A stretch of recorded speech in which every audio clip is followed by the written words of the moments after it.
Hello, and welcome to our webinar on power, politics, and the use of research evidence. We're excited about the overwhelming interest and response to this webinar. The audience includes current and former grantees of the foundation, funders, and those potentially interested in applying for grants to study how to improve the use of research evidence. Since there are some attendees who are new to the foundation and our research priorities, one of the two priorities of the foundation is related to research on improving the use of research evidence. Today's webinar supports our goals in this priority area. We're interested in supporting research that looks to identify, create, and test the conditions that support the use of research or create more useful research. We're also interested in testing the assumption that many of us have, whether and how the use of research evidence actually improves youth outcomes. It's important to clarify when I say research evidence, there's lots of different kinds of evidence used in policy, but what I mean is findings derived from applying systematic methods and analyses to predefined questions. Today's webinar is the second in an ongoing series of webinars applying critical race perspectives to research on the use of research evidence. If you have not had a chance to watch the recording of the event last October, it's in the resources section of the event website. We hope each of these events will continue the conversation the foundation and our grantees have been having over the last 2 years and continue to interrogate the questions raised in Fabienne Doucet's 2019 Digest essay, including who gets to decide what it means to use research evidence? Who gets to decide what it means to improve the use of evidence? And who determines what research is most useful to decision makers? Racism affects the production and use of research evidence, the relationship between research producers and users, access to decision makers, and trust in research, particularly given the ways that research has been used to cause harm against specific populations and communities. Applying critical perspectives to the use of research evidence offers the possibility of repairing these wrongs and reimagining the possibilities of what research could accomplish. We've learned from research on the use of research evidence that to support research use, it must be responsive, meaning that the research is timely and relevant to users and matches open policy windows. Routinized, meaning it's integrated into existing routines or decision-making processes. And relational, meaning that it's used in the context of a trusted relationship. But there are barriers for scholars of color into policy routines where evidence may be discussed or used. Representation in local, state, and federal legislatures and their staff, as those bodies remain overwhelmingly white. Our leaders in school districts and community agencies are still overwhelmingly white. The voices of youth and families and community members may not be included or heard in some research practice partnerships. Using critical race perspectives, we must ask now what shifts we consider when we consider race and power in each of these R's. What new questions should we be asking about research evidence and policy? We must interrogate the current infrastructure and address ways to build relationships, embed diverse voices into routines, and shape research questions. There remain many questions on the intersection of race and research use that need to be discussed. This slide has just a handful of them. Today, we will explore some of these questions that center race in our understanding of the use of research, evidence, and policy. As you listen to today's speakers, I'd like you to keep in mind the following questions. After the plenary, we'll have the opportunity for some Q&A immediately following. We also encourage the attendees to use the chat throughout to react and reflect. Please also continue the conversation on Twitter with the hashtag TransformURE. Following the plenary, you'll be randomly assigned to breakout groups to continue the conversation. It is now my pleasure to introduce today's panel. Justin Parkhurst is an associate professor of global health policy at the London School of Economics, Department of Health Policy. Dr. Parkhurst's research interests lie in global health politics and policy, as well as the political nature of evidence used to inform policy decisions. Jamila Michener is an associate professor of government at Cornell University. She co-directs the Cornell Center for Health Equity, co-directs the Politics of Race, Immigration, Class, and Ethnicity Initiative, and is the chair of the advisory board of Cornell's Prison Education Program. Dr. Michener studies poverty, racism, and public policy with an emphasis on health and housing. Sonia Douglas Horsford is an associate professor of education leadership in the Department of Organizational and Leadership at Teachers College, Columbia University. Her research examines social and political contexts of education reform in the United States with a focus on the politics of race and inequality in K-12 schools. April Alexander is an associate professor at the University of Denver and conducts work related to juvenile justice and is active in applying research to local, state, and federal policy. And after our brief Q&A, you will hear from Annette Boaz as a guest speaker. She's a professor at Kingston and St. George's University, London, and joins us to share about a new Transforming Evidence network that she's co-leading with Catherine Oliver and share other spaces to continue the conversation beyond today. Thank you very much. I'll turn it over to Justin. Thank you all very much. Thank you for having me. My name is Justin Parkhurst, and as was said, I'm an associate professor at the London School of Economics and Political Science. And I'm going to talk a little bit, I think more broadly than some of my colleagues who are following. I'm not a critical race scholar myself, but I'm a social scientist who looks at the politics of evidence. And so I'm going to draw on some recent work that I did that primarily came in the form of this book called The Politics of Evidence, From Evidence-Based Policy to the Good Governance of Evidence. This is an open access book. I'll put posting in the chat here if you want to download it as a PDF or share it freely, you're welcome to. And that's thanks to the European Research Council, who funded a big research program, a 5-year program that I was principal investigator on, called the GRIP Health Program, or Getting Research into Policy in Health. And the ERC was kind enough to also provide funds for open access publications, even for the book. So really, to get started, I mean, I think this audience probably doesn't need to know that we've seen these big movements for evidence-based policy and calls for more evidence use within policymaking. Much of this is in response to problems in the use of evidence or the use of data in policymaking. So whether it's alternative facts about your crowd size at your inauguration, so-called post-truth politics, as The Economist calls it. In the run-up to Brexit in the UK, we had cabinet ministers like Michael Gove here saying we've had enough of experts. And of course, it's not only the last few years we've seen this. So this is the MIT Technology Review referring to the George W. Bush administration as the anti-science president, putting ideology ahead of science. And so the movement for evidence-based policy, has led to pushback about this. Calls for evidence, marches for science in the streets a couple of years ago here, people protesting with, with funny, that eventually become somewhat cliche, statements about what do we want evidence-based policymaking, when do we want it after peer review, but reinforcing this idea that policy should be based on evidence. And again, this is not just a call that's happened in the last few years. We see this call of doing what works existing for many years. So in the UK, it was famously championed by Tony Blair and the Labour government that came to power over 2 decades ago. In their manifesto, they talked about what matters is what works.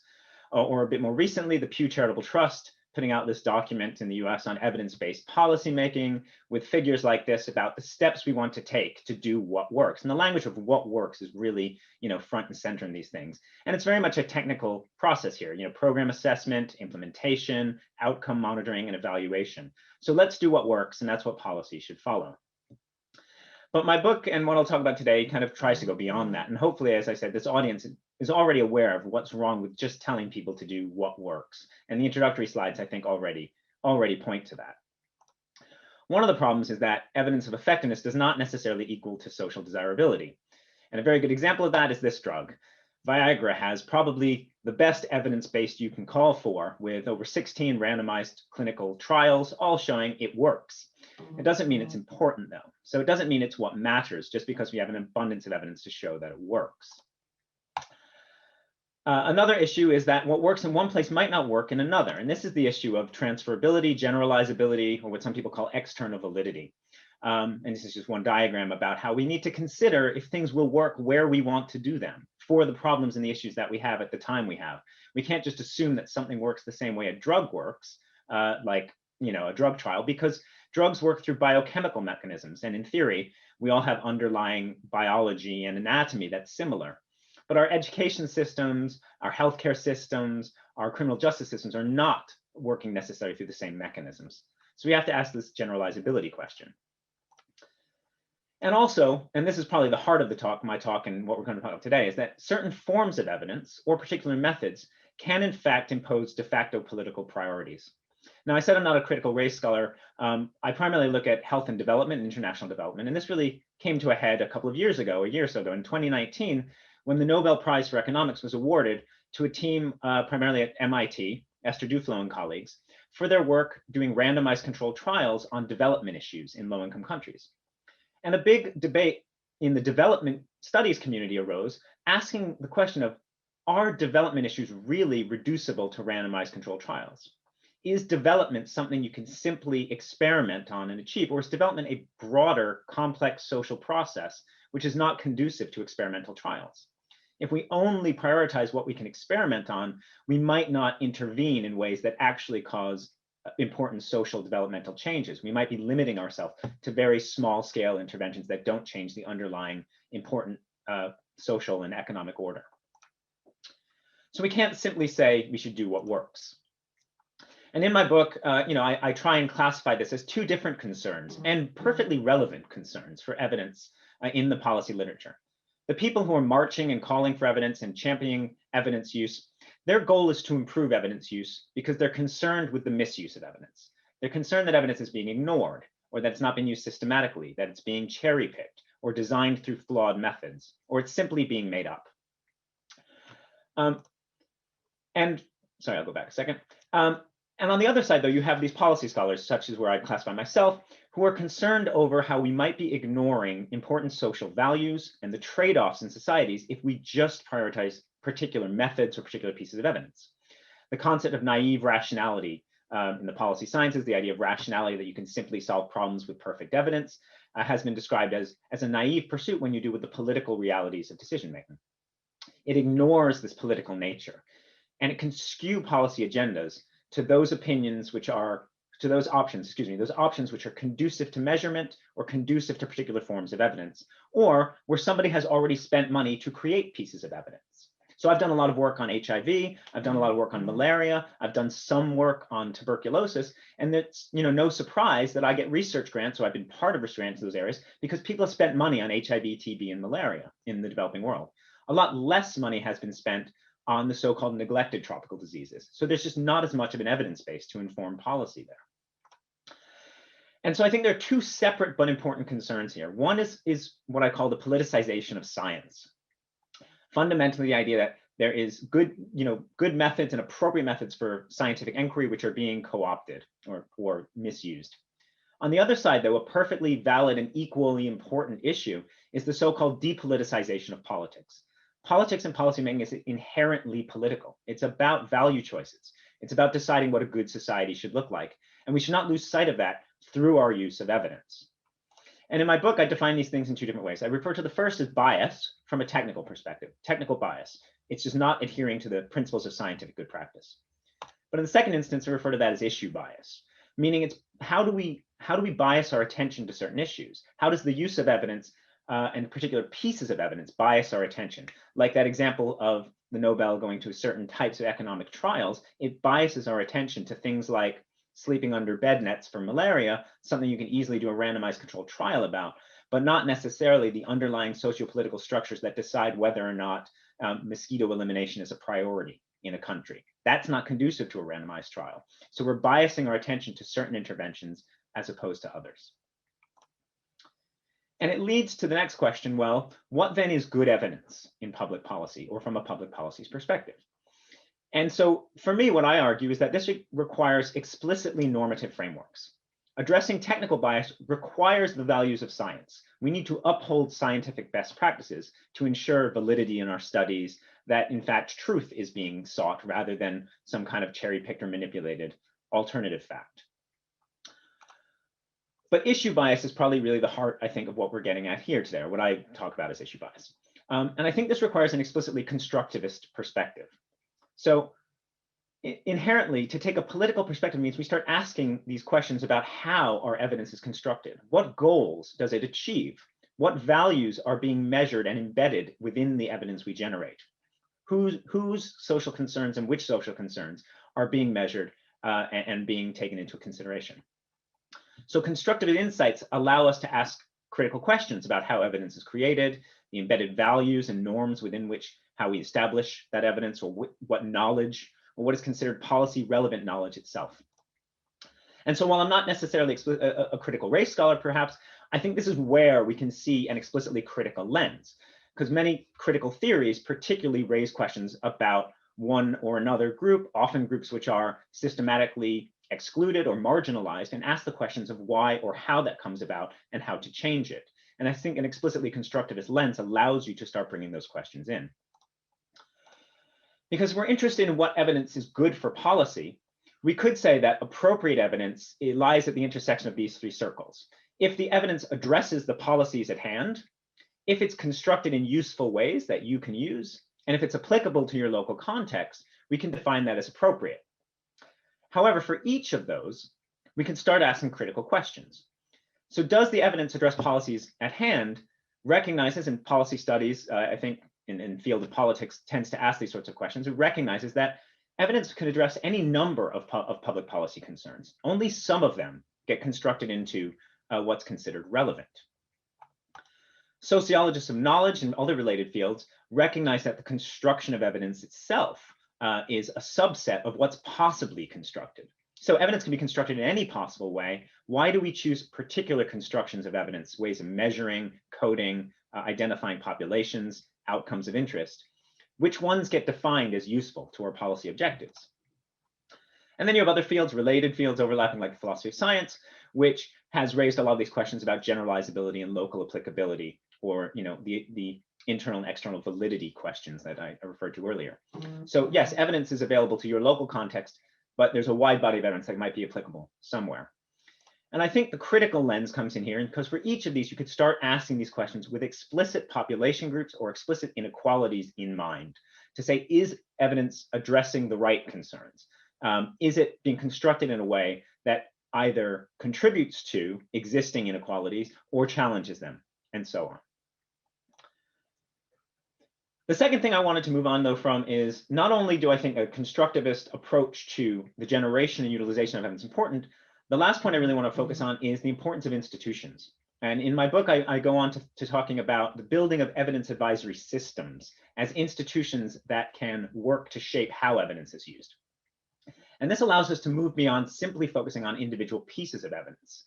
We can look at the systems and the structures by which evidence is used within policy decision-making processes. So institutional structures can involve, the actual physical structures and bodies, but also the processes that they follow, the rules and the norms. And these are important because they dictate things like which types of evidence or which bodies of evidence will be consulted, for which questions, by whom. So which evidence is collected, whose interests are considered in the evidence utilization process, and which stakeholders are involved. And so ultimately, I argue that evidence systems govern the use of evidence because they set the rules, the norms, and the processes by which evidence is used. And in my book, I come to this as kind of in the final chapter, the idea that we can think more critically about what does it mean to govern evidence well. And this is just a framework that I describe as the good governance of evidence, trying to draw on a number of different normative concerns. Some of these normative concerns are scientific. They represent scientific good practice for those concerned with the misuse of evidence. But others refer to kind of democratic good practice. So public representation, transparency, deliberation within the system by which evidence is used in order to ensure that policy decisions are being informed by rigorous and robust evidence that is representative of and accountable to the populations the public's meant to serve. Now I've got 1.5 minutes left according to my timer. Normally I end my talk here because that's kind of where my book ends, but I guess I have one final slide. Because again, I think a critical lens can come in multiple points here. And it's just to reiterate that if we're thinking about building institutions that govern the use of evidence, we can start again to introduce and think about this from a critical perspective. Because if we recognize that institutions are not value-free, in fact, according to Selznick, writing in the 1950s, one of the classic institutional scholars, a famous quote of his is that organizations become institutions when they're infused with values. That is to say, institutions set these norms and they set these values in place, and that's how they operate along those lines. So building evidence advisory institutions is explicitly and decidedly a value-laden rather than a value-free process. And so while a piece of evidence might be assessed impartially, to avoid technical bias, the process by which we create, select, and utilize evidence cannot be depoliticized. And so how evidence systems are structured and how they function, that's, I think, another level where we can start addressing this and approaching this from a critical perspective, not just being critical of pieces of evidence, but also bring a critical lens to the institutional systems and structures which utilize evidence. So I think my time's just about out. Thank you very much. I was asked, I just saw in the chat to please paste the link again. So the link's there, but I'll post it in the chat again to the book. And thank you very much. I think now, I believe I will be handing it over to Dr. Jamila Mishner. Forgive me if I mispronounce your surname there, who will be taking on next. Thank you.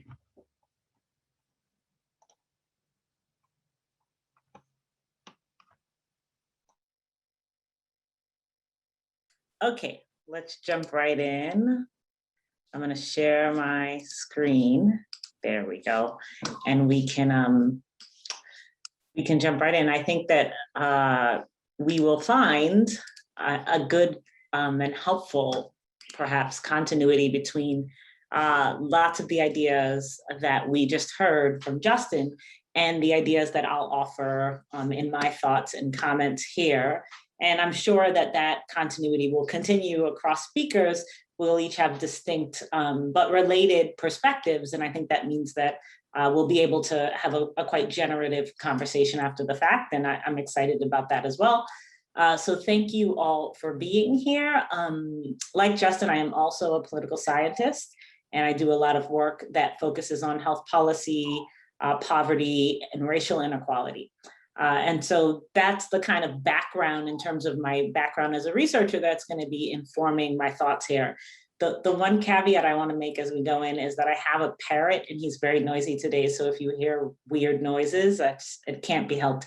I can manage to quiet the children down, but never the parrot. Okay, so let's jump right in. You know, I thought that because of the title for today's webinar and because of the topic, politics, power, and the use of research evidence, which is just a topic I'm super excited about, I would start with really trying to think through power as an idea and the conceptualization of it and the variety of conceptualizations that political scientists and theorists and other scholars have had. Now, I'm not going to do a super deep dive into conceptualizing power because we would be here all day. That's its own webinar.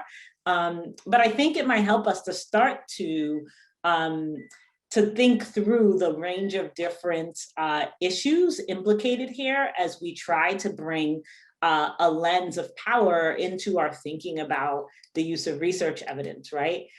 So one way that we might do this is to think through what lots of scholars call the faces of power, right? And you know, over time, the faces of power, the ways that we understand power and how it is exercised and articulated, have sort of have grown. We've added kind of theoretically, but each has something to tell us. And I say this at the beginning of my presentation because I'm hoping that we can continue thinking about some of these faces throughout.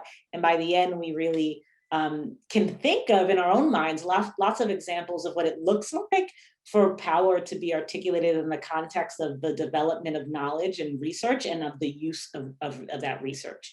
So if we think about the first face of power, and this is associated, I think, most with Robert Dahl, it's really about our ability to get people, institutions, what have you, to get them to do things that they otherwise wouldn't have done, right? And so it's a kind of direct authority and ability to exercise authority over what someone does.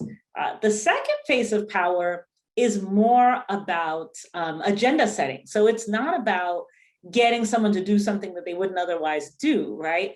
But removing options from the table, getting them to not do things because those things aren't even on the menu of possibilities, right?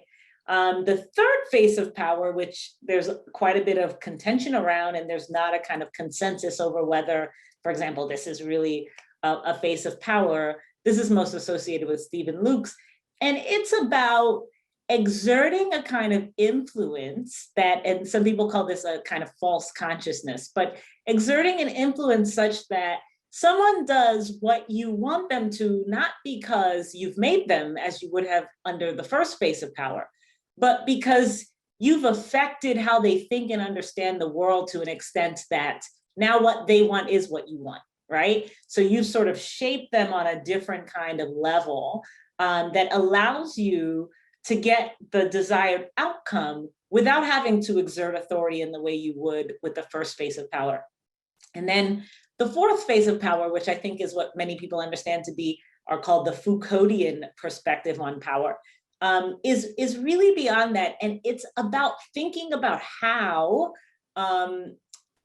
what happens when power is exercised, right? And how, when power is exercised, the world that we live in is produced, and we're produced as subjects, right? So what comes at the other end of power can't be presupposed, and it doesn't stop there, right? Things keep happening when power is exercised, and over time, that iterative exercise of power produces subjects, our interests, and what we consider to be true, or what we consider to be right or wrong.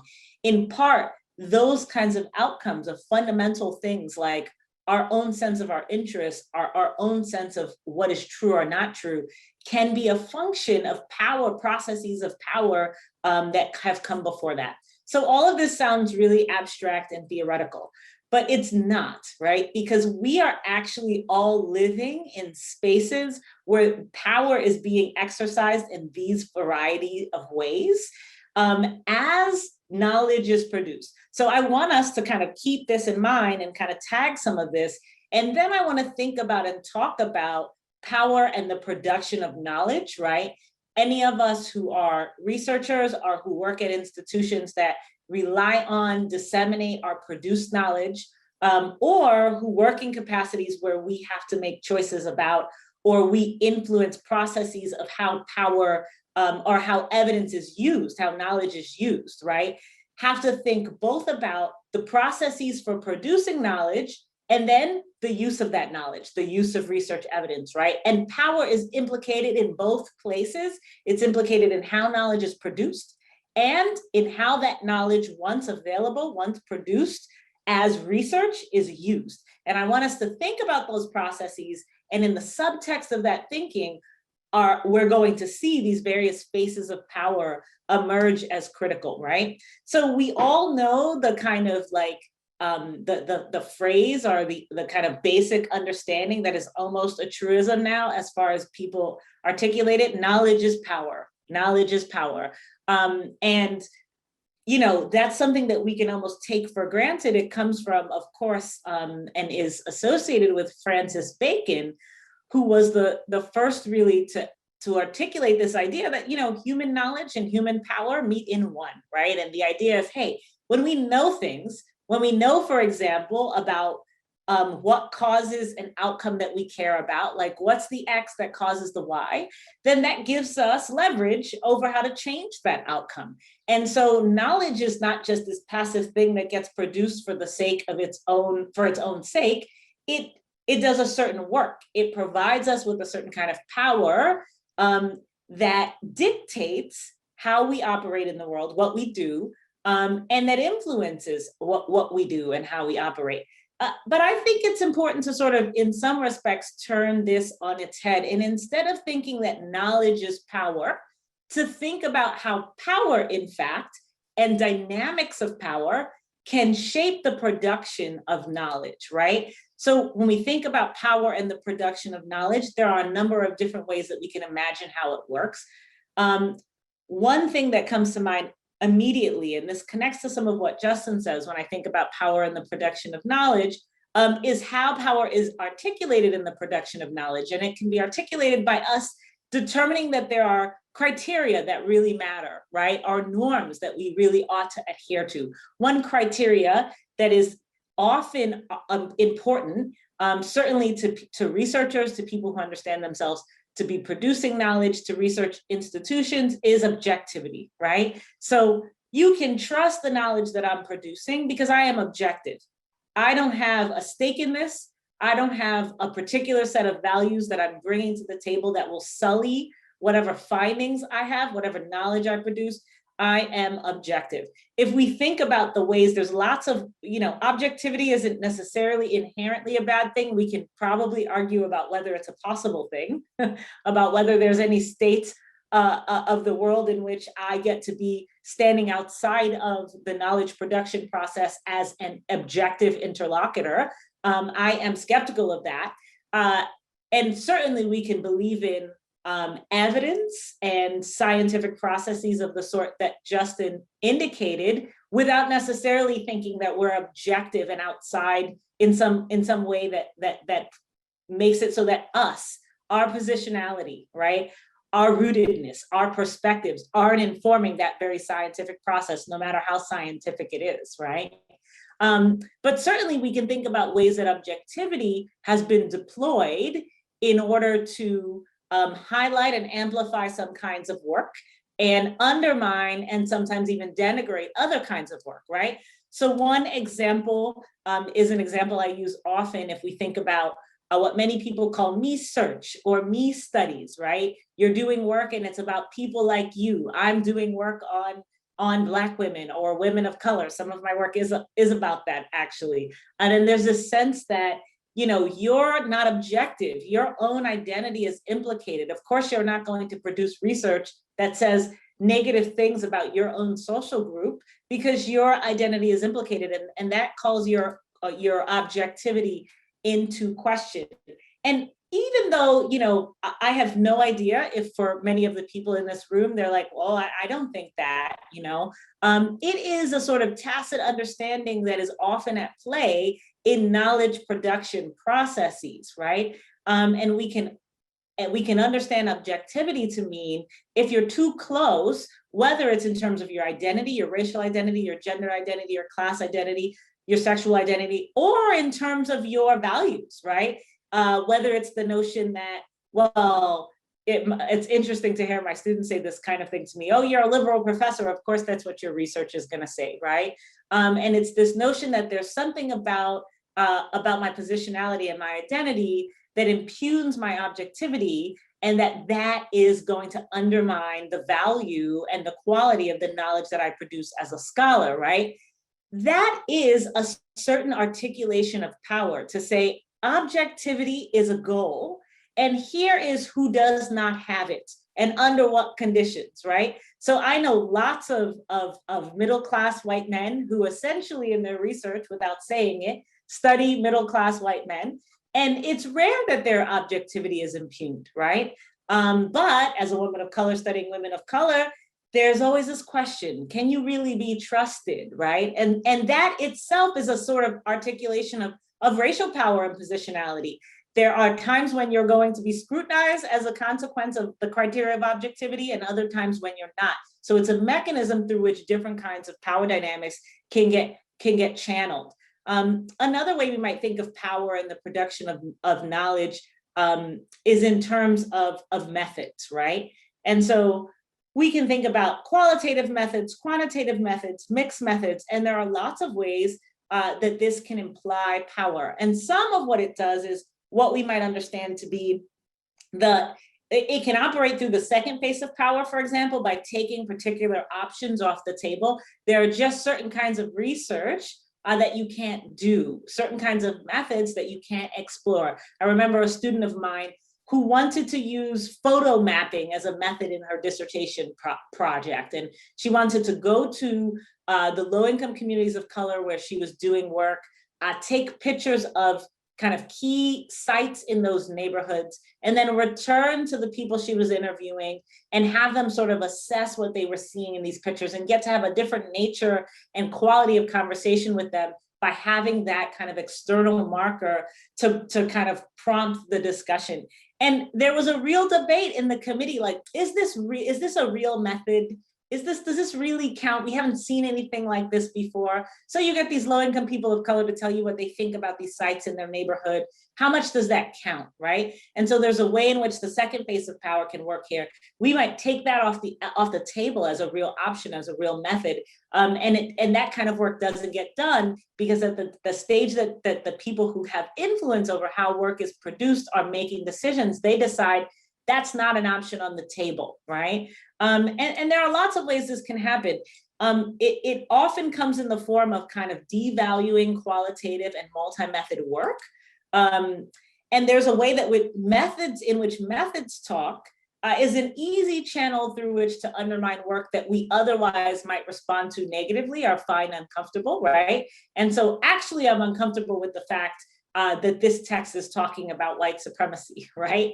But instead, let me focus on the fact that it's this qualitative historical archival approach that, how do I know this is really what went on? What are and we can focus on the methods, right? And we can focus on the details of that in order to get around really dealing with the substance of the findings.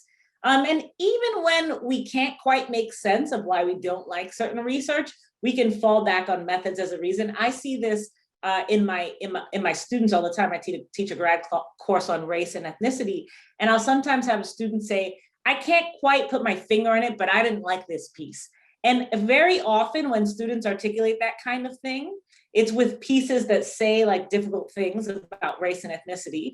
And the very next thing they'll turn to is like a methodological argument. Why didn't they include X variable? Or why didn't they do a regression discontinuity or model? I don't know about the inference here. And it's not to say that those methodological arguments don't sometimes have validity, but it's to say that they mask a certain way of articulating power, which is to say, I don't want to deal with the thing underneath this. So let me instead focus on the method, right? And then, of course, one thing to think about with respect to power and the production of knowledge is just the norms. And these norms are disciplinary, so they vary across disciplines. And so some of the things I say, you might be like, no, there's no stigma against qualitative work in my discipline. And so it's worth thinking, well, what are the norms? What are the things that we sort of, I don't know about that, where there is a stigma or there is a pushback against it. Some, of course, that emerge in my field, that these are things that people have said to me before, which is why I have quotations. Our job is to understand the world, not to change it, right? That suggests to me a particular kind of knowledge that I ought to produce, right? This came in the wake of a conversation where I said I had been having some conversations with advocates and activists, and that I wanted to try to develop a research project that could give them information that they could use in some of their political advocacy work and in some of their work in trying to build power in low-income communities. And the suggestion was, well, you're not some arm of advocacy groups, like you're independent of those. Think about big ideas based on the literature and based on what we need to know as scholars. Don't just think about work that you can publish for advocacy groups who are trying to do this work in communities. They're trying to change the world. We're just trying to understand it. Well, that is a way of articulating a norm that has particular implications as far as power, right? As far as who the research is for, what it ought to be used to do, and what acceptable uses of it are, and for whom. So it's acceptable for me to produce research that I think policymakers on Capitol Hill will find useful, and that is praised. It's not acceptable for me to produce research that I think a grassroots organization in a low-income community will find useful. That is sort of, oh, well, what's the real, no, you have to be more high-minded than that as a scholar. You have to think bigger than that. And so another thing I have to move along here that folks often say is that the topic is too narrow. It's too narrow.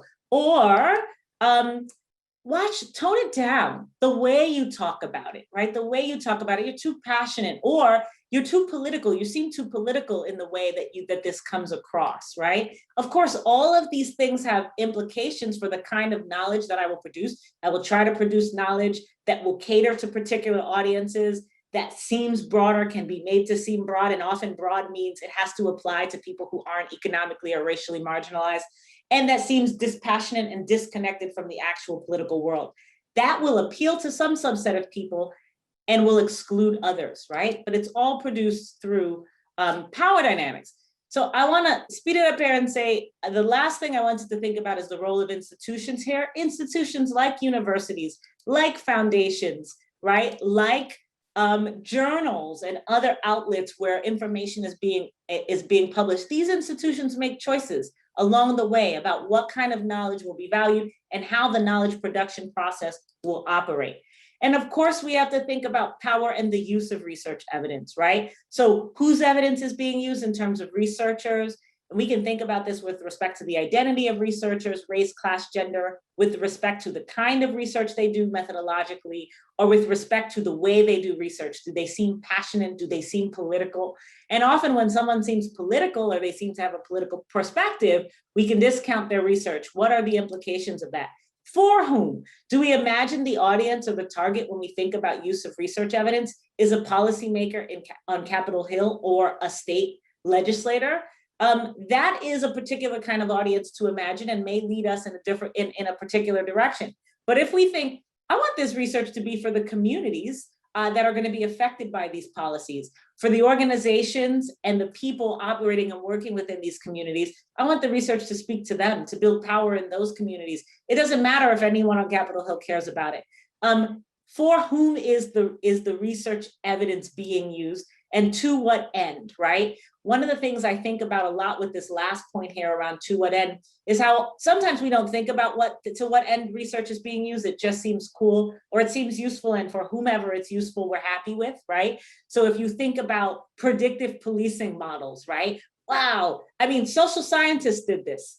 They helped directly worked with police departments to help them come up with predictive policing models so they could literally identify, based on a range of individual characteristics and data from the FBI and other sources, data that was itself racialized and that reflected racial bias. They could plug things into an algorithm and get a likelihood that this kid, even if they're 12, is going to end up being a criminal or being a gang member. Then you put that kid in a database and you follow them.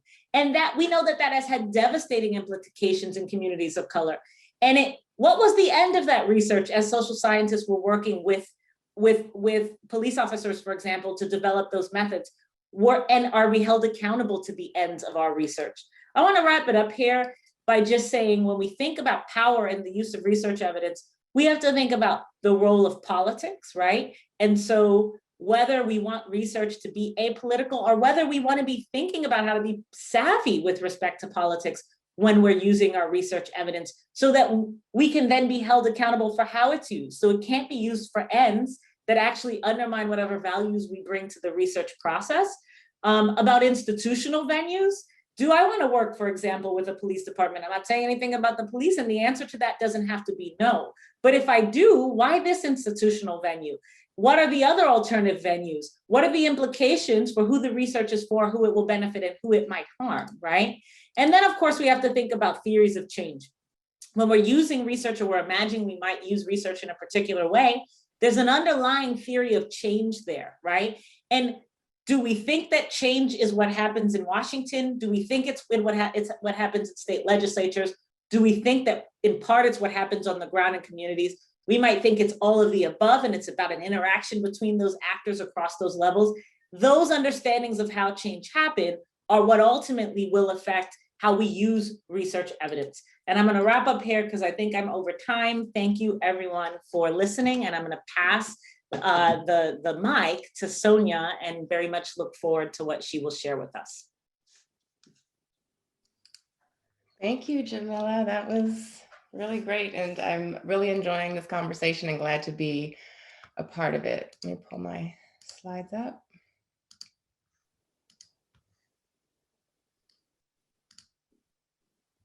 Okay.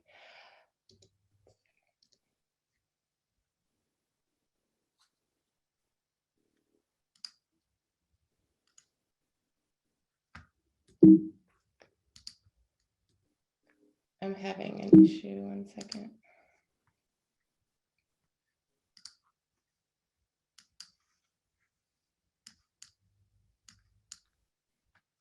I just lost my slides. There they go. Okay, so the title of my remarks today is Whose Report Will You Believe? Race and the Politics and Power of Research Use in Education. And I want to begin by acknowledging the unique and really unsettling time that we are currently living in, which necessarily shapes the nature and content of what I want to say today. Although each day does bring in some way some small sense of relief, whether in the growing number of people receiving vaccinations, the passage of a $1.9 trillion package that is estimated to reduce child poverty levels by 52% among Black children 45% for Latinx children, and a 61% decline for Indigenous children.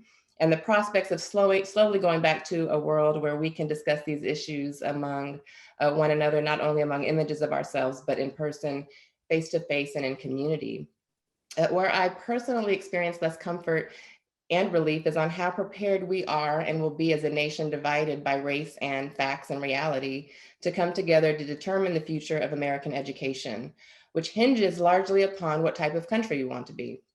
As things currently stand, we are in troubled waters, whether as a result of our collective ignorance, intentional or not, and as Dr. King observed, we must learn to live together as brothers or perish together as fools.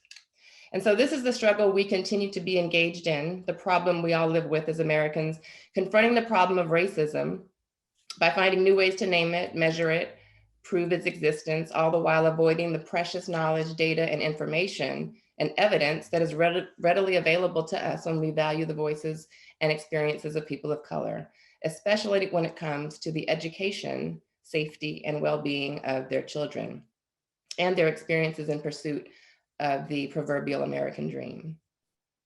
The last 3 decades have marked a swift and historic shift in education policy in the United States, with an impressive cadre of educational leaders, policymakers, and advocates working diligently in communities across the country to improve and transform schools and districts by both naming the problem of inequality, particularly racial inequality, given the nation's longstanding policies of separate but equal education, and finding ways to reduce it, working to close gaps and expand opportunity while also providing the academic, social, emotional, and cultural supports and approaches needed to foster and sustain inclusive learning environments.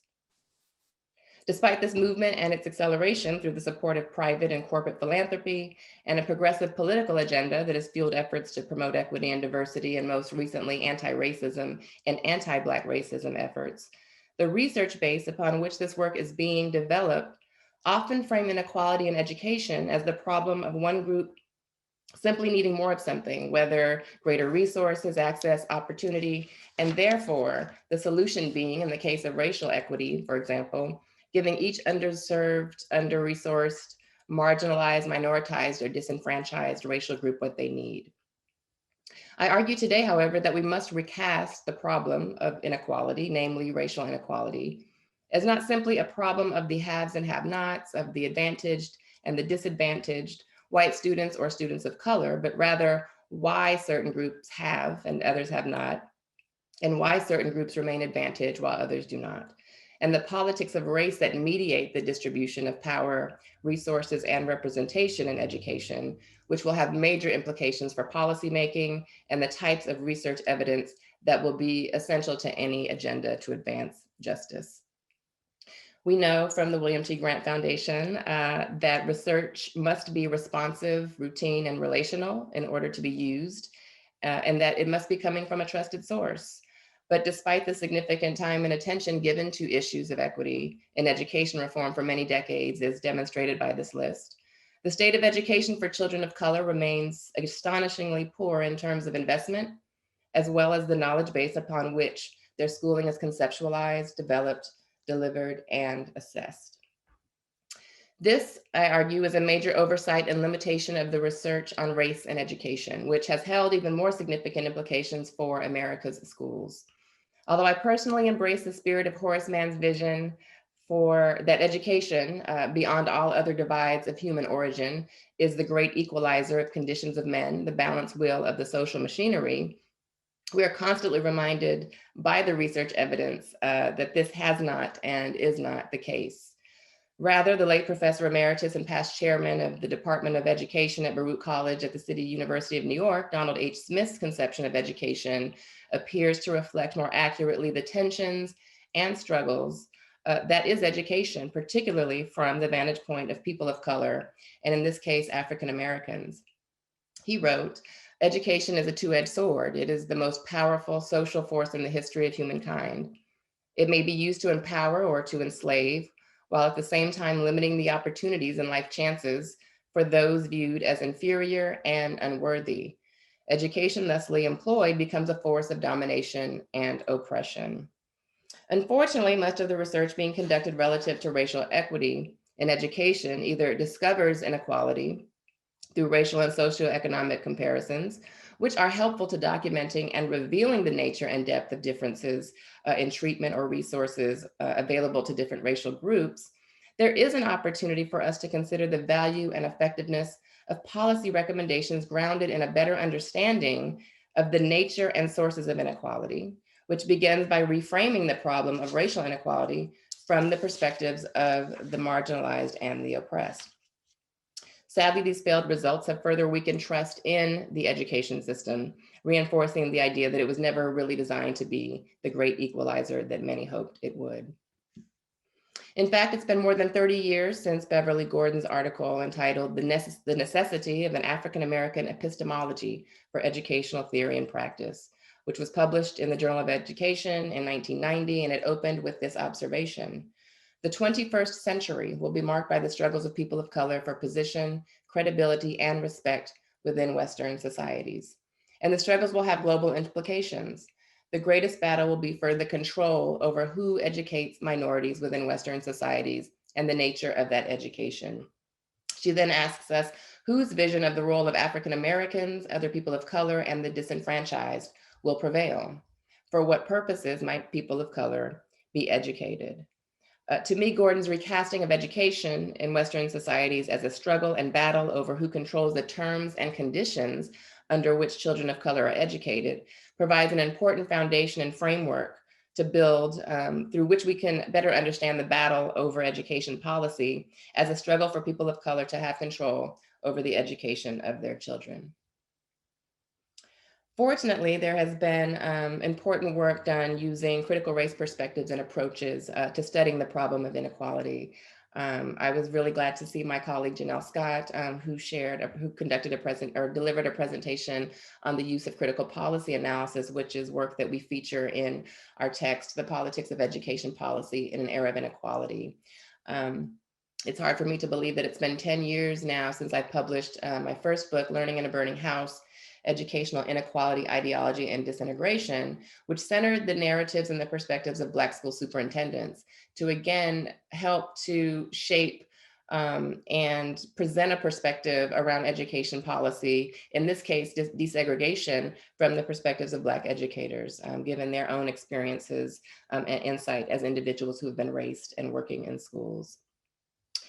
In addition to or rather beyond, CRT allows us to move beyond, again, inequality discoveries and starting from a place where we recognize that race and racism is very much a permanent aspect of society.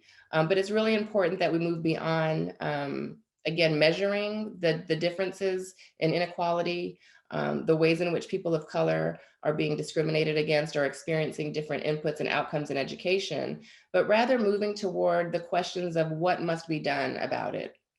And this is what makes critical race theory and critical policy analysis, in my view, such useful tools when it comes to social change and developing a theory of action. By situating our present day analysis in politics, economics, and the law, CRT has been especially powerful in helping to elucidate and bring attention to many of the issues that people of color have been experiencing and have been written about for centuries. But although it's gained in popularity and familiarity among those in education, it is more than a list of tenets or phrases that can be used to convey white power, privilege, or supremacy, but rather is very much connected to the knowledge that is actually missing in the research evidence and what we need to be able to advance educational policy, particularly for the marginalized. It's also important that this work is in the hands of educational leaders, whether school principals, superintendents, local and state board members, legislators, advocates, and allies. To be sure, racial awakenings have presented this window of opportunity whereby individuals who may not have been as aware or willing to accept the nature of American racism have now opened their eyes, and there is an opportunity for the use of research evidence to hopefully not only sway public opinion, but also the minds and actions of policymakers. And that's why it's really critical that policymakers who are in search of equitable approaches and outcomes must take a hard look at the research evidence upon which they are creating and supporting policy. And so while critical policy analysis and other critical approaches are really important and provide a great opportunity for us to expand the type of knowledge on which we base policy, it's also important that we continue to ask many questions around what type of research evidence, how it might be used, and what the extent to which it will be trusted by the audiences and the communities that we're looking to educate, to serve, and to support. So 3 questions that I pose here focus again on how research evidence that centers the perspectives of people of color might be used to inform an educational vision and set of values around education that could advance racial equity. The second is considering how greater racial diversity and representation among school leaders, district leaders, policymakers, and local officials may also create opportunities in thinking about the different types of research evidence that they may be looking for to support their work.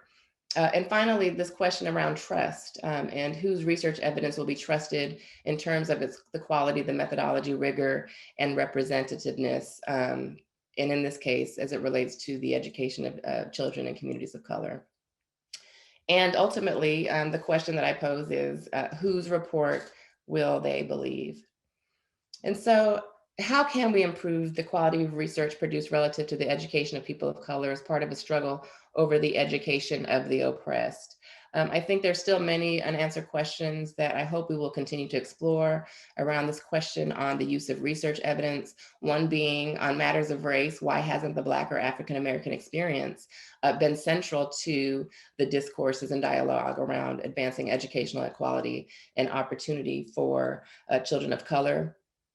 Are we engaging right now as a research community in the reckoning over the types of research evidence, approaches, measures, and interpretations that we are currently using, and the extent to which they are helping or rather hindering agendas for equity and social justice?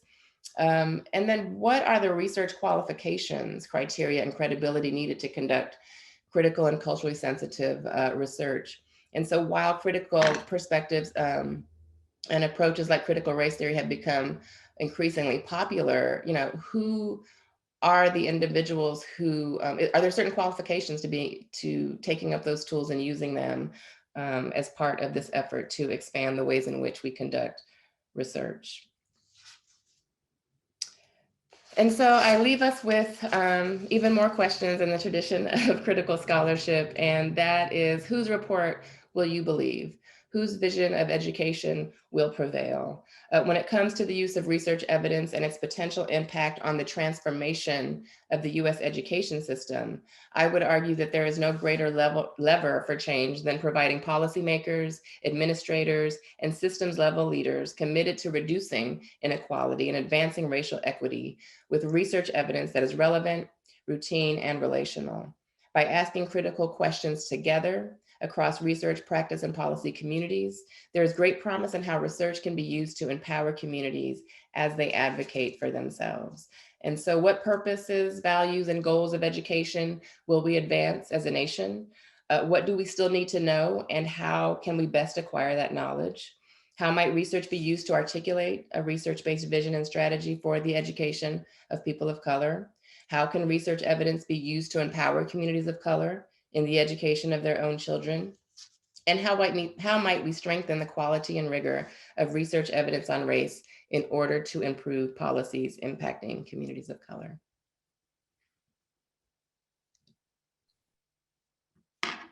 Thank you.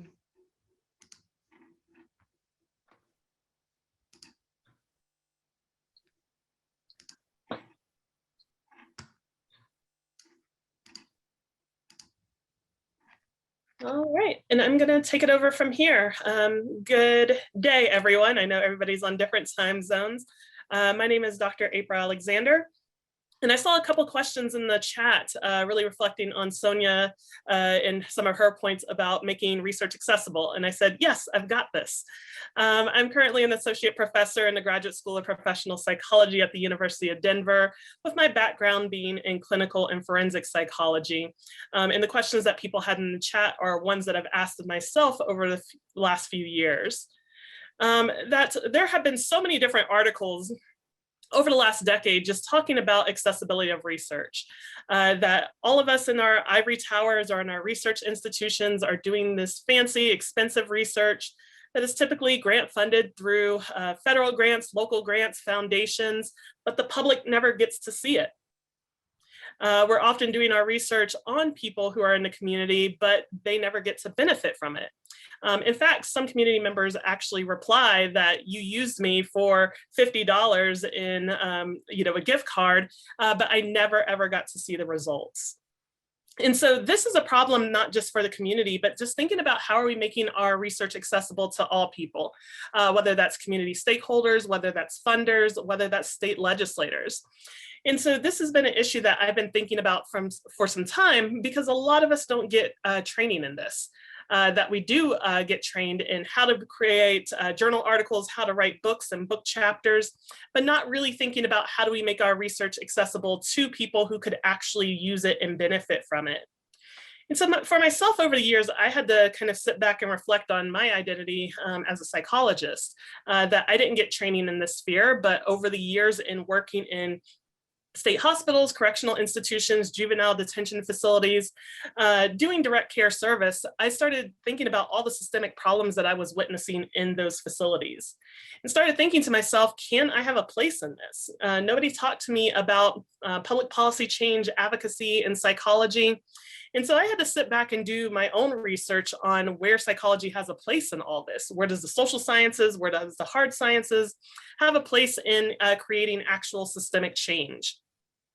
And so I started reading a bunch of articles, and some led me to this idea of a scholar activist, people who are out there doing community work, doing the research, and then also using their research to benefit the community with community.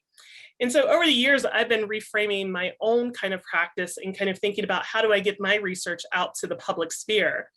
So in today's presentation, I want to talk about that, as well as kind of reflecting on my positionality, as Jamila kind of referenced earlier. That when I first moved to Colorado, I was tasked with creating a psychology, public policy, and advocacy class, which I now love and I teach this quarter. It was to aid my students in thinking about how they could become future researchers and how they can use their research to change policy, to be better social justice advocates through their work. And I actually was learning along with them. That this was still very new for me, that when I moved to Denver, I wanted to get involved in my community, start learning. The Black Lives Matter movement was something that was inspiring to me, of kind of thinking about what ways in which can we change our systems, which ways are our systems not working, and how can we benefit from using science to inform policy. And so I sat down with one of our alumni who is currently involved in policy efforts, and I asked him, I said, what kind of current issues are going on here in Colorado? And he reflected back, they're still using conversion therapy here. For those who aren't familiar, conversion therapy is the unethical, unfounded practice of trying to change a person's sexual orientation or gender identity. And I quickly said back, I said, what? We talked about that for 5 minutes in grad school. In our ethics class, you don't do conversion therapy, you don't do rebirthing, they're ineffective, and that was it. But come to find out that there were still problems here in Colorado with its continued use. And so I simply asked, what can I do to help? And he said, you could testify at the state capitol next week. And I said, oh, of course. But for myself, I actually didn't know what that meant. I didn't know what that entailed, and actually had to brush myself up on what that means to kind of have a voice at the state capitol. And so this picture here is me a week later testifying on that bill, talking about what we learned in our psychology training about conversion therapy and why it is so harmful towards the LGBTQ plus community. And also thinking about a racial equity lens, that if you could just see the small picture in the room, there's very few people of color there, and very few people of color ever testifying. And so as Jamila was talking about positionality, I had to kind of reflect on that. What voices aren't being heard in this room right now who are probably being impacted by these practices? Now that day, we weren't successful. The bill was shot down and actually failed at the Colorado General Assembly 3 years in a row before passing in its 4th year, and showing up every year since, just to make sure that we had that voice and had that power in using social sciences to inform change. And was really glad to see that last week APA passed 2 resolutions on just talking about the practices of conversion therapy and how do we stop sexual orientation change and gender identity change efforts. You know, when I teach this class, I often bring up different topics in our community, especially that are going on at the Colorado State Legislature, different bills that are being introduced. And one that was introduced in 2019 was the Crown Act, an act that would ban anti-hair discrimination. And when I talked about this and introduced it to my students, they said, what does hair have to do with psychology? And I got angry on the inside, but I said, let me kind of teach them from a psychological lens, why do we care about anti-hair discrimination? And I teach in a master's in forensic psychology program, and we were able to easily tie in the school to prison pipeline. That we know that there's these policies and practices that are pushing out kids from the school system, especially Black, Indigenous, and Latinx youth, LGBTQ youth out of the schools and into the criminal justice system. So if we're looking at our community and looking that we are having kids who are being kicked off their cheerleading squads for having their hair in braids or locks, or kids being kicked out of school for having violated dress code policies, we do have a lot to say about that in psychology. We know the impacts of discrimination on youth and on youth of color. We know what that does to their mindset. We know what that does to their self-esteem. So yes, hair does have to deal with psychology. So this was a great example of kind of demonstrating how do we train our future leaders to be thinking about things from a social science lens as well as a racial equity lens when we're thinking about policy. And, you know, for myself, again, I kind of entered this realm of thinking about how can I have impact during the times of the Black Lives Matter movement. And I've been talking to people about how can we elevate ourselves in different positions within our community in order to have a say in current policy changes. So last year, I had actually applied, there was an open seat on the Citizen Oversight Board here in Denver. And I applied to that board just with the interest of, okay, I have this background in psychology and social sciences. I would love to have a say on kind of what are we doing in terms of policing? What does police reform look like? What are these violations of policing that we're seeing happening in the local and public sphere? And thinking about what can we do to change them? What does psychology say about that? So I wanted to apply to think about having a voice that was oriented in social science that could inform this committee. It actually, again, you see this is one of a few news articles that came out. It was actually really interesting because the day that I had my interview, just a few hours later, I was downtown at the first day of the George Floyd protest, peacefully protesting, and was met with tear gas and pepper spray. And so it really kind of spoke to me in that moment of this is serious. And this is a kind of position that I can use my positionality as a Black woman, as an activist involved in Black Lives Matter 5280, which is our Denver chapter, and as a psychologist to help inform policy. And so shortly thereafter, was unanimously appointed by the Denver City Council to bring that perspective from all those different lenses to this work. That we can have so much say in our power of social science, we can have so much say in our voices of lived experience in kind of creating policy change.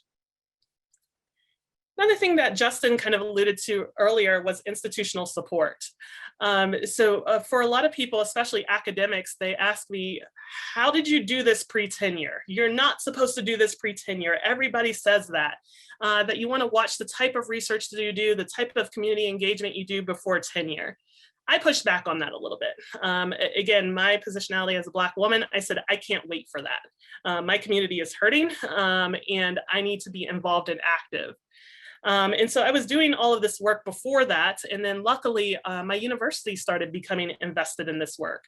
That in 2018, they created this public impact fellowship program, taking 20 scholars throughout campus, different disciplines, and training them how to make their research accessible to the public. So how to talk to state legislators about policy and policy change, how to do news interviews, how to engage with a community in terms of having community-based research and informative research. Again, Jamila talked about photo voice projects. We have so many folks on campus who are doing photo voice, and those are supported as legitimate forms of research. And so this was a great program that has continued cohort after cohort in preparing our faculty in doing this work. And then it's also a university commitment to that this work is as valuable as a peer-reviewed journal article, as a book chapter. And so over the years, have been involved in so many different efforts related to my area of specialty, which is the juvenile justice system. How can we talk about some of the inequities that are happening in our system with the public? So when I see in the news that a 16-year-old girl had murdered her 7-year-old nephew, what do we want to say about that in terms of current policy about waiving juveniles to adult court? What does the current social science say about brain science research and decision-making in adolescence? So having platforms to talk about that on the news, being able to write an op-ed, just talking about the current issues that are happening with regard to legislation and policy and Supreme Court decisions throughout the years. And the one on the right was quite interesting, that we had the school shooting at the STEM high school here in Colorado, and a week later, our governor was coming to our campus. It was pre-planned. And the first question they had to ask him is, what are you gonna do as a new governor about school shootings? And he said, I'm gonna increase school resource officers, in addition to a number of other kind of topic areas.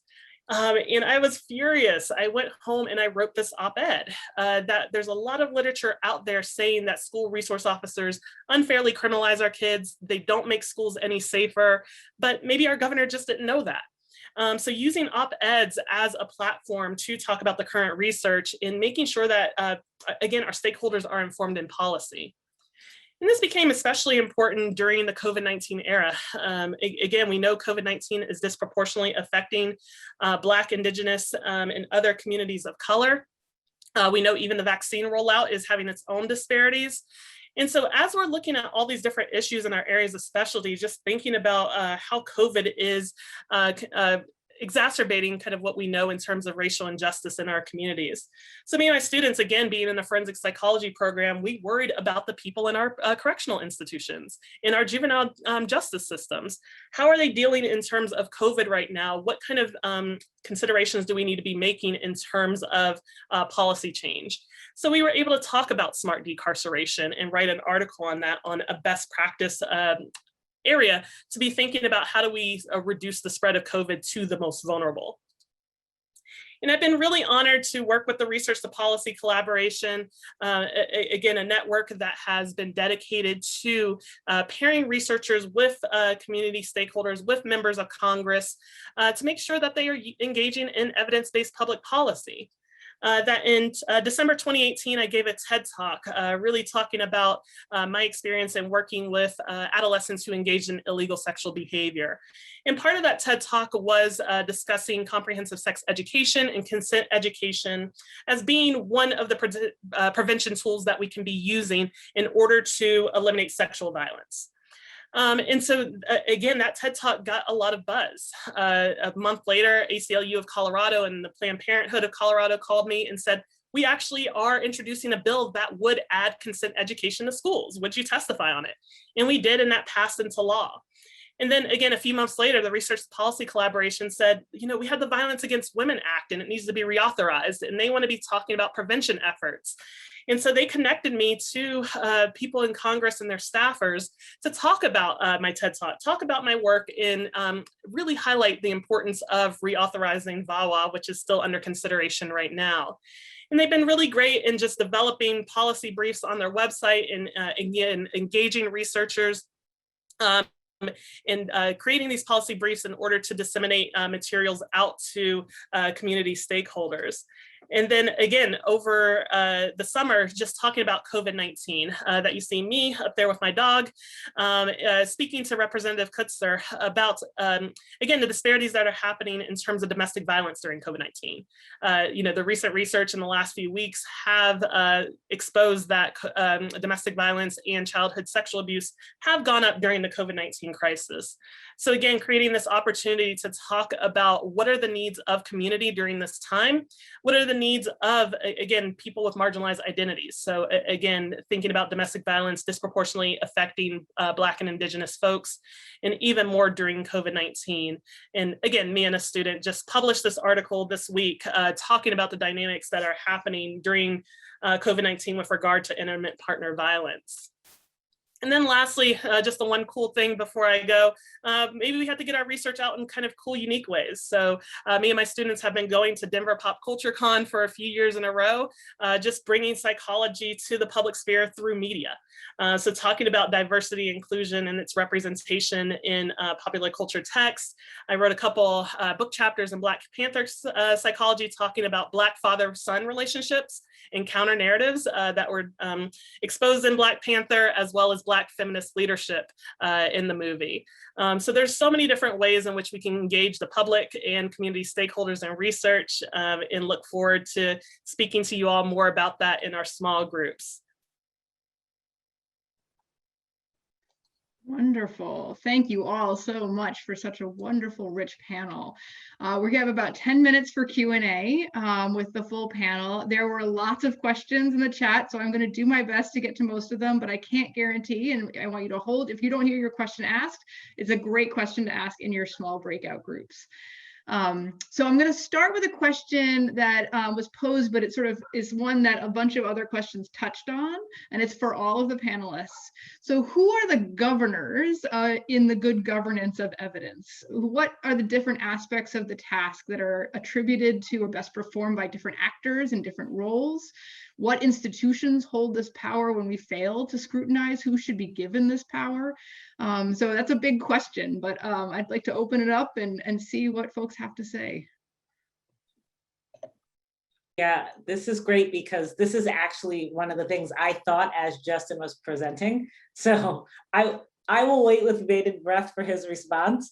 But I think that the one thing that struck me is that, you know, it's a little bit of like Turtles all the way down, where we're like, okay, we know what we have to do. We need institutions to govern the production of research institutions. And then it's like, well, who's going to govern the institutions, you know? And then so on and so forth. But I don't know that there is an answer to that. I mean, Justin may just have an answer and then boom, we got the solution.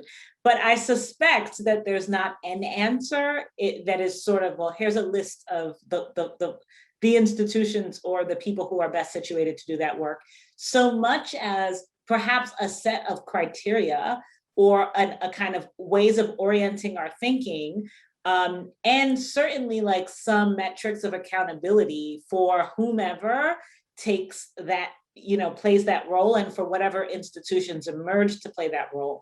And so it would be important, for example, to make sure that we didn't import practices of kind of racism and patriarchy and what have you into the very institutions that were given the power to govern in this regard, which is actually a really hard thing not to do, because we tend to import those kinds of systems and practices into all of our institutions, right? Like that's kind of the core insight of critical race theory, is like, this thing's kind of rooted in all our institutions. And so whenever the kind of response is to call for the development of new institutions, the appropriate question is exactly, who will develop these institutions? Who will govern them? By what standards? And again, we can't answer that, but we can say, here's what we don't want from those institutions. Here's how we will hold them accountable. Here's how we will sort of gauge whether they're doing the work that we've set out for them to do.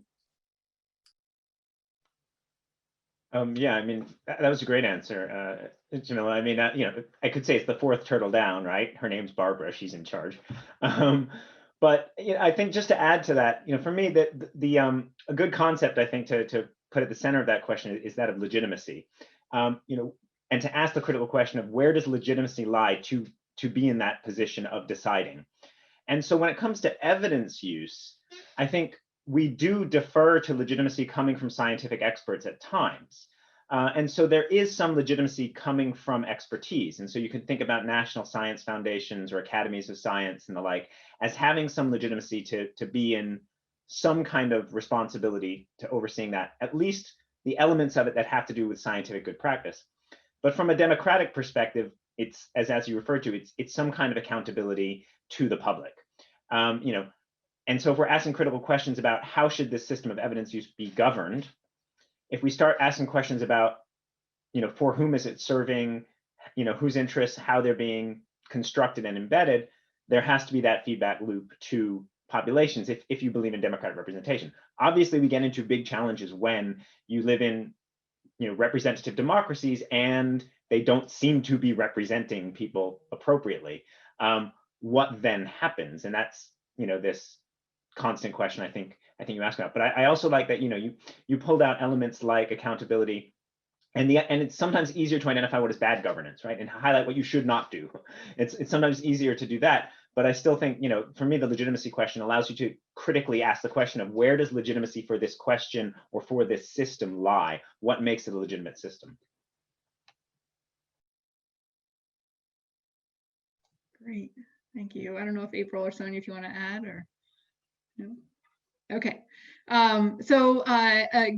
Sticking on the theme of institutions, there were a number of questions raised about the academy, including how to prepare researchers, the next generation of researchers, to be thinking about racial identity and awareness in the research that they're doing, and also some self-reflection about how our own positionality is affecting the research that we're creating. So I'm wondering if folks want to reflect on that question.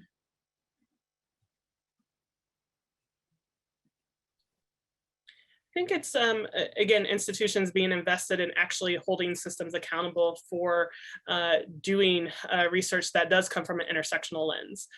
So I've seen some creative ideas that have been proposed within the last few months of, let's examine our journal articles. Should there be a statement that we see so many journal articles in thinking about the limitations to a study? Oh, the limitations were there were no people of color, no LGBTQ, this, that, and the other. It has to be more than just a limitation, that you actually have to hold yourself accountable in that study.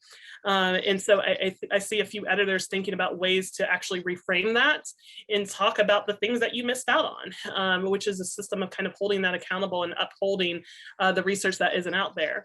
And then also, again, thinking about other systemic inequities. Who are our journal editors and reviewers? Are we giving those opportunities to individuals with marginalized identities to be reviewing those journal articles? So it's not an issue of, oh my gosh, I don't understand this qualitative photo voice study, I'm just going to reject it. No, let's get a reviewer who will understand it and will value that type of work and actually amplify it. Yeah, I guess I would just quickly add that, institutions have a certain amount of inertia and status quo bias built into them, right? But that's why they're institutions, because they're based on a set of reoccurring norms, practices, understandings, patterns, and so on and so forth. So like just by nature of being an institution, it's something that is hard to change. I think that means that we can identify these problems and these patterns in institutions, and I'm really channeling Sonia here. We can identify the problems, right? We can identify the inequalities, but the question is like, what are the next steps for changing them? And that's the hard part. And one thing I would say is that like, positionality really matters, right? Both in the act of identifying, but especially in the process of changing, right? I'll give a quick example, which is, so we identified in a department on campus here at Cornell that, okay, we really don't have significant numbers of Black and Latinx faculty. This is a problem. We're missing out perspectives in the discipline. We want to change this.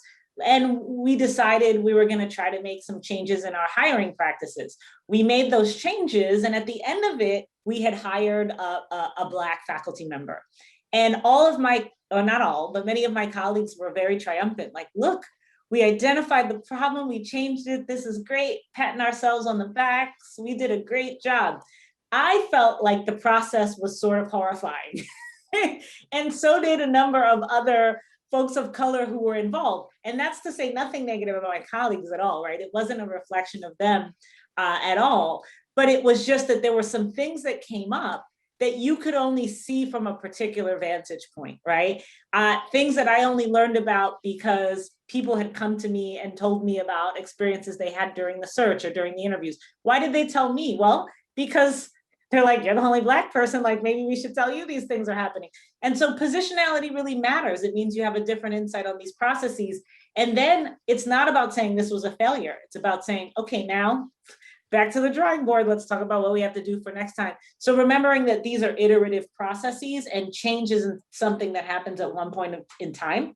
It's something that happens by iteratively making adjustments. Some of them along the way should be transformational, but you only get that if you have folks involved who can offer the perspectives that allow you to have a realistic sense of what your changes are actually accomplishing, and if you're sort of honestly assessing along the way. I just wanted to add quickly, I think it's actually the students and the next generation of scholars that are going to demand it.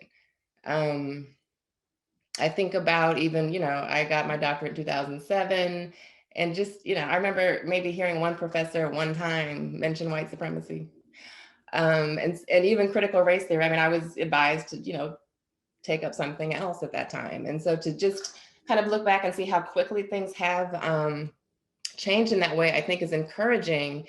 And a lot of it is the pressure, for at least in my experience, from our students who were like, well, wait a minute. Where are the voices of people of color? And how come, this isn't shown up, or how come no one's actually studied this or looked at that in this way? So I do think, going back to April's point, really, I think asking our own methodological questions around the rigor of certain studies and what is absent and what is missing, and how they can be strengthened and improved will be really important. And I'm excited for, again, the changing, as long as we can sustain this, an increasingly diverse body of leaders and policymakers, which is where I think, the change happens, and having people that, again, have this vantage point, have the knowledge and tools around race, and understanding the struggle that we are engaged in, that can then, not only take up those tools, but be effective in promoting the use of research evidence in ways that we haven't before. So I see it changing, and I think that there is potential if we are careful and intentional around how we continue to have conversations like this and find ways to support that work. I mean, I don't have much more to add at all on that. They're all, great responses. The one thing I would say slightly differently is, in terms of, the academy, one thing my observation is that, there are certain disciplines and certain subjects where positionality and critical reflection on one's position are much more prevalent, and others where they just don't exist at all. So I was, taught it in my master's degree because I was studying kind of international development, which has a very, post-colonial critical lens to it. And then I worked in public health, in an institution of public health where many people just never even thought that way, to question what they were measuring and what they were studying and why. So I think in the academy, we can also work towards building spaces where certain disciplines and subjects can speak to others, so that those subjects which don't naturally think that way because they've never been taught that can have kind of translational voices to explain why it's important and to point out why. And I mean, for me, my academic career has kind of, I've always felt like, it's the complex you have when you don't feel your, what's it called, imposter syndrome or something, because I'm not, classically trained in epidemiology or political science or a number of other disciplines, but I found a niche where I could speak between them. And that's been a strength at times, to be able to talk to public health researchers, epidemiologists, to talk about the political nature of what they do and be able to do that. So I think building academic spaces where those who do perhaps have more of a critical reflective lens can bring that to other producers of policy relevant evidence can also be helpful. That's great. And unfortunately, we're going to run out of time for this large group, but we want to hold on to the questions I didn't have a chance to ask into the small group. I will give a teaser before I turn it over to Annette to say one of the questions was about race and positionality in research practice partnerships, which is the topic of our next webinar. So stay tuned and we will dig into that more, but I will turn it over to Annette now. Thanks, Lauren. That was a beautiful segue. I'm going to attempt to share my screen.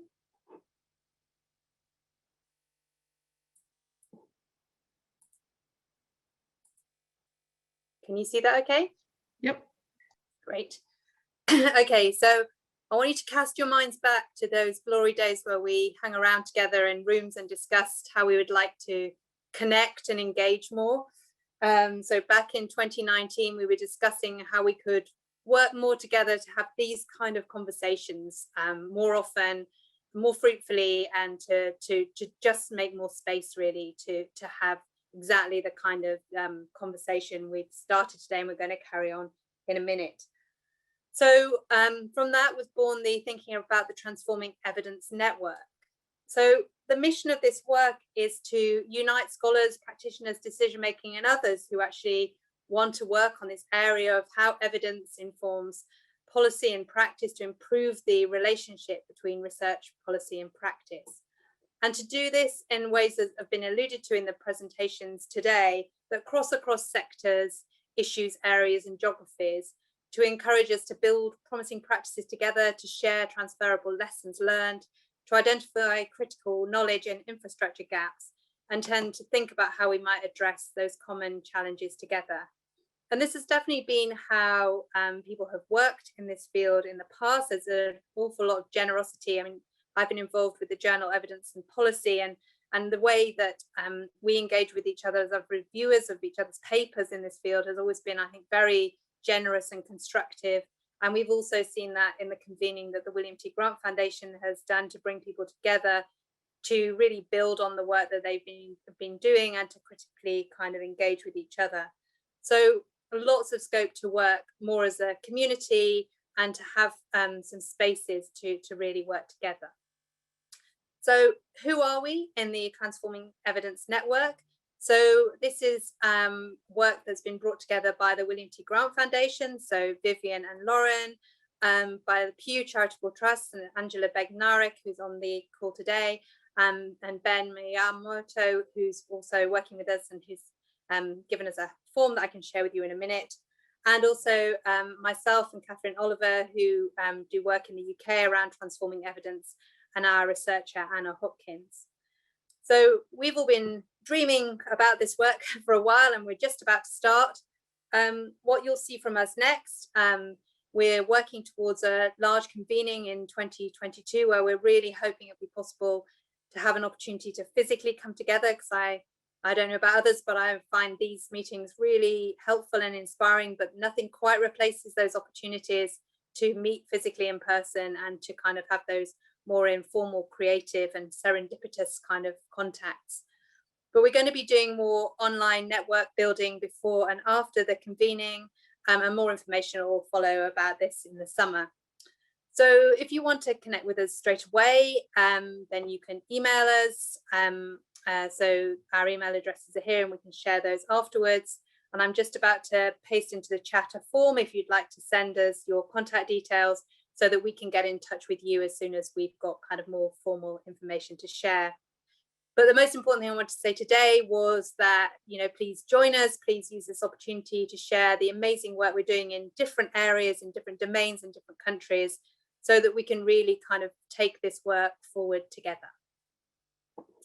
Thanks, Lauren.